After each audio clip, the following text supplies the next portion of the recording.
Today we have all sorts of wonders that have been made reality through human innovation such as instant communication over distance, global supply chains that let you get whatever you want wherever you want, the device you're watching this on, and even a robot to talk for me when I'm sick. We're going back to the moon soon too. People in the ancient world were just as curious as we are today and would attempt to find ways to improve their lives and the situation for those around them through finding smarter ways to work as well. To delve deeper into that, the topic of this signature assignment is to observe this change, seeing how standards were raised as you travel from the Greeks to the Romans and the societies grew more advanced over time.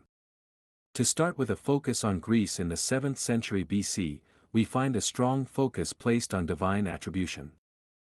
In the earliest of days, the deities were thought to directly cause all natural forces. Just see Zeus the mighty thunderer, or Demeter who would broadly affect life on earth by bringing the harvests, or refusing to out of grief should Persephone be down with Hades who himself is known for bringing minerals to the surface. Relating this to our subject, prophecy would be used to try to interpret what they the Olympians might do next, and for this Apollo was particularly important. Here we have the temple of Apollo at Delphi, which was built upon the spot where Apollo as an infant is said to have killed Python which had been chasing his mother who was cursed by Hera. In this place the oracle, called the Pythia, would give prophecies from Apollo. This would be open only during the warm months of the year, and only for some parts of the month. There are descriptions of vapors rising from a chasm below the temple, but we have revealed no such thing upon excavations being performed at the site. This is interesting because it is said that the oracle would experience a sort of divine possession which for some time we've attributed to hallucinations, and likely is still the case, but implies now that they actively looked into sourcing and transporting said material to burn into a gas. While this may seem superstitious, it does show us two things. First, the ancient Greeks desired to understand the world and predict physical phenomena. Secondly, they wanted to use that knowledge to better their lives. Though the methodology was not strong, they did possess the mindset of improvement. As we move on from that, we can look towards Hesiod's Works and Days, written also around the 7th century BC. This shows us that though the divine attribution was still going strong at this point, physical explanations and applications were starting to be documented in greater detail.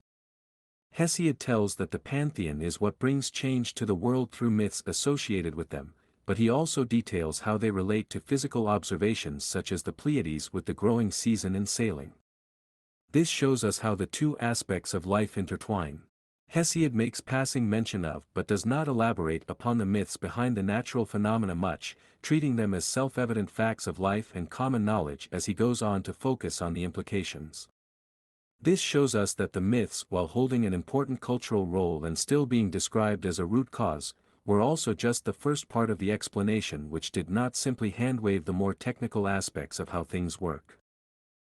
By their similar dates, I place the 7th century BC as a time of change. It is, after all, in the middle of the Archaic period, moving from the Dark Ages into what would eventually become the Classical period. Now we jump forward a bit to later Roman days, in which significant advancements had come to light.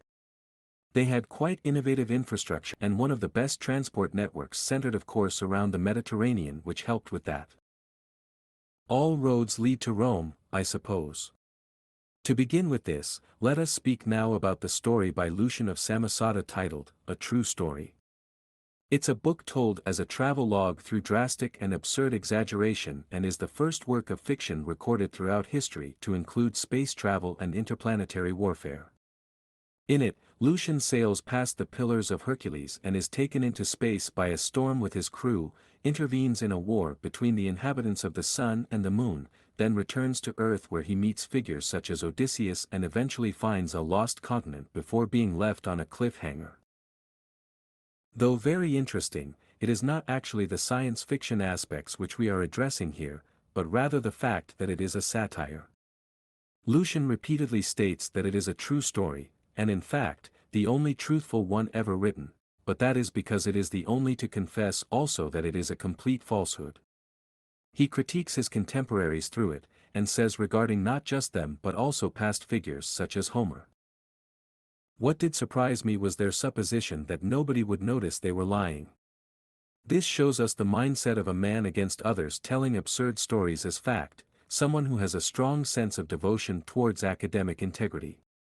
This is relevant in the context that, to remind you, this was written in the form of a travel log which compared to those of other explorers who had written inaccurate accounts of lands they most likely had not been to for the shock value to profit off of.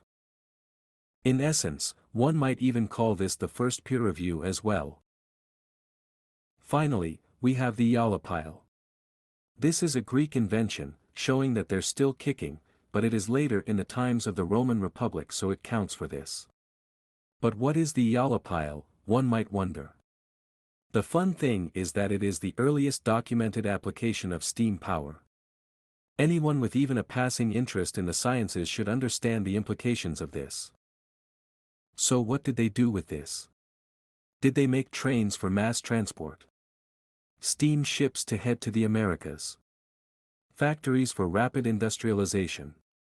Agricultural machines to lighten the load and allow for much larger populations?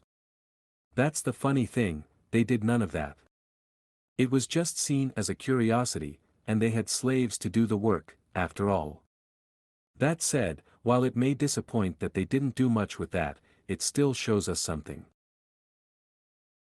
Though they weren't always applying what they learned, they were learning for the sake of it, and that, I believe, is the inspirational mindset that drives humanity forward regardless, because if you keep making curiosities, eventually you'll find purpose in some of them.